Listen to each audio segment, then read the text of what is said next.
Hi, my name is Tim Meunier, and I'm the Director of Music Ministries here at the First United Methodist Church of Jackson, and this is Food for Thought for Friday, July 3rd.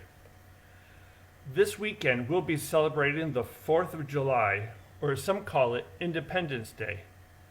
On July 4th, 1776, the 13 colonies claimed their independence from England, an event which eventually led to the formation of the United States. July 4th has been a federal holiday in the United States since 1941, but the tradition of Independence Day celebrations go back to the 18th century and the American Revolution.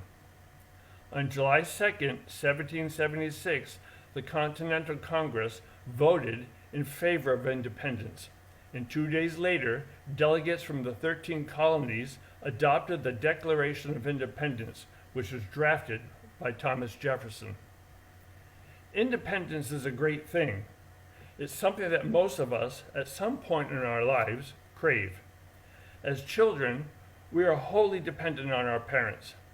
They clothe us, provide us with food and a home. But there are many times in our childhood, and especially in our teen years, when we try to assert our independence. We feel confident that we can go it all alone. Asserting your independence is a great way to learn, trial and error. Many times, it's a necessary learning tool. But in all our childhood strivings for independence, eventually comes maturity. And with that maturity comes the realization that there are many times in our lives when we just can't go it alone. We need help. We need encouragement. We need friendship and love. Not convinced? Consider this. It can be awfully lonely sitting in a broken down car after dark on the side of a road. There are many times throughout our lives when we just need some help and support. And AAA. I have a dear friend who was widowed in her early 30s. I bought my second home here in Jackson from her. It was the home that she was raised in, and while I lived there, she lived in a home across the street. Her only son was born with some mental challenges.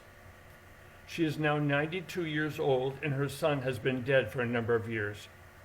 She's lived an independent life for much of her life. It was certainly not the life that she would have chosen, but living independently has been her only way to raise her son. I have adopted her as my Michigan mom, and she introduces me as her son. As you can imagine, at 92 and still living and driving by herself, she needs help. During the COVID shutdown, I've been doing her grocery shopping. At 92, this independent woman has gotten to the point where she needs some help. With every goodbye, she says, "What would I do without you?" Working at a church, I know there are many times in our lives when we need our church. But sadly, there are people who feel that they can go it alone and can live a life independent from their church. They feel that their lives are way too busy for church. My full-time job takes so much of my time. There isn't much left for church. I've got kids to raise, which means school functions and sporting events. I've got a house to clean, lawn to mow, dinners to cook, and there just aren't enough hours in the day. Something had to give. As long as all those plates keep spinning, you feel that you have it all under control and that living a life independent from your church is working well for you and your family. Then there comes the time of your life when some of those plates stop spinning and some even fall and shatter.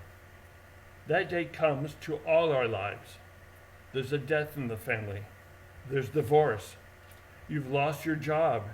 You have to move to a new community, and you don't know anyone, and you're lonely. You can't live alone in your home anymore. You need help.